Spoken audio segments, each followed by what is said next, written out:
আপনি যদি কোনো মেয়ের বাপ হয়ে থাকেন তাহলে আমার কথাগুলা আপনি কান পেতে শুনবেন।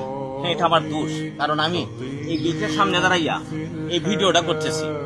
একটা বিয়া বাড়ি উপলক্ষে একটা গেট হবে, আলোকসজ্জা হবে, হতেই পারে, আনন্দ ফুর্তি করতেই পারে, এতে আমার কোনো আপত্তি নাই, কোনো রকমের বাধা নাই। কিন্তু আমি বাধা কোনটার মধ্যে প্রদান করতেছি, আপত্তি করতেছি, যখন বর আসে, বর আসার আগে আপনার মেয়েগুলা এখানে দাঁড়িয়ে থাকে। আপনার মেয়ে স্কুলে পড়ে, কলেজে পড়ে, ভার্সিটিতে পড়ে, আপনার মেয়ে শালীনতার ভিত্তিতে চলে, কিন্তু আপনি কি লক্ষ্য করছেন যখন বিয়ে আসে তাদের অবস্থাটা কি রকম হয়? এই বর পক্ষ যখন আসে তাদের সাথে অনেক ছেলেরা থাকে, অনেক নোংরা ছেলেরাও থাকতে পারে, অনেক অন্য ধরনের ছেলেরা থাকতে পারে। সারিবদ্ধভাবে 4 জন, 5 জন, 6 জন, 7 জন, 8 জন, 10 জন মেয়ে এখানে দাঁড়িয়ে থাকে। আপনি কি শিক্ষা তাদেরকে দিলেন? তাদের তোলে হাজার হাজার টাকা খরচ করতেছেন, আর এখানে জামার কাছ থেকে কিছু পয়সা নিয়ে তারা ভাগাভাগি করে নেয়, 100, 200, 300 টাকা করে তারা পায়। এটা করে তারা কি করে আপনি দেখতেছেন? আপনি ভদ্রঘরের মানুষ, আপনি অতি ভদ্র লোক, কিন্তু আপনার মেয়েগুলা কি করতেছে আপনি কি নজর রাখেন? এটা হলো নোংরামি। বিয়ে উপলক্ষে গেট হবে, মন্ত্রী, প্রধানমন্ত্রী, এমপি মন্ত্রী যখন কোনো দিকে সফরে যান তখন তাদের জন্য গেট তৈরি করা হয়। আপনি কি দেখছেন যে কোনো জায়গার মধ্যে দাঁড়াইয়া ছেলেরা মেয়েরা মন্ত্রীর কাছ থেকে পয়সা নিতে, প্রধানমন্ত্রীর কাছ থেকে পয়সা নিতে, প্রেসিডেন্টের কাছ থেকে পয়সা নিতে? না, এটা হলো গেটের পয়সাটা হলো একটা চাঁদাবাজির মতো। ঠিক আছে, আমি মেনে নিলাম তারা দাঁড়াইলো, কিন্তু কিসের জন্য দাঁড়াইলো? আপনি কি শিক্ষা তাদেরকে দিলেন? তাদের লেখাপড়া তাদেরকে নোটটুকি বানাই এখানে মধ্যে আইনা রাখছে। বড় পক্ষের ছেলেদের কাছে থাকে স্প্রে, ওই যে ফুম জাতীয় স্প্রে থাকে, তারা মেয়েদের গায়ে এমন ভাবে স্প্রে মারে আপনার মেয়েরে ফেরতির মতো বানিয়ে ফেলে। এই নোংরা পরিবেশ থেকে তাদেরকে রক্ষা করে আপনি একটু নজর দেন আপনার মেয়েদের প্রতি। আপনি কি একজন বাপ হইলেন?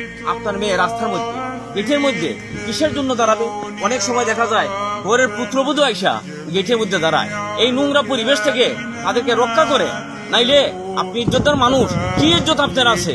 আপনার কলেজে পুরো মেয়ে যখন এখানে দাঁড়াইয়া 50 জন, 100 জন, 10 জন, 20 জন মানুষের সামনে দাঁড়ায়, এই মানুষগুলা দেখে না শত শত ছবি তাদের তোলা হয়, তাদের ভিডিও করে পুশ করা হয়।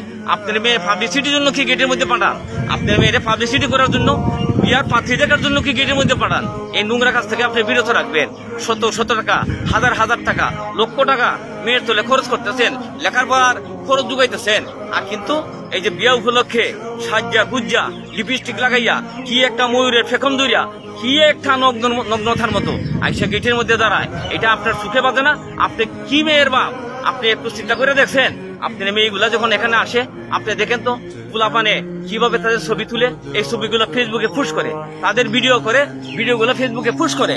এটা কি আপনার মেয়ে পাবলিসিটি হইতেছে? আপনার মেয়ে কি পাত্রী দেখানোর জন্য কি তারা এই প্রচারটা করতেছে? আপনি যদি আমার ভিডিওটা আপনি দেখে থাকেন তাহলে আপনি সতর্ক হয়ে যান। আপনার মেয়ে, ঘরের মেয়ে কি করে এখানে আসবে? কেন এই গেটের সামনে আসবে? আপনি একটা কাজ করবেন, একটু নজর রাখবেন। আমি অনুরোধ করে বলতেছি সমস্ত মেয়ের বাপদেরকে,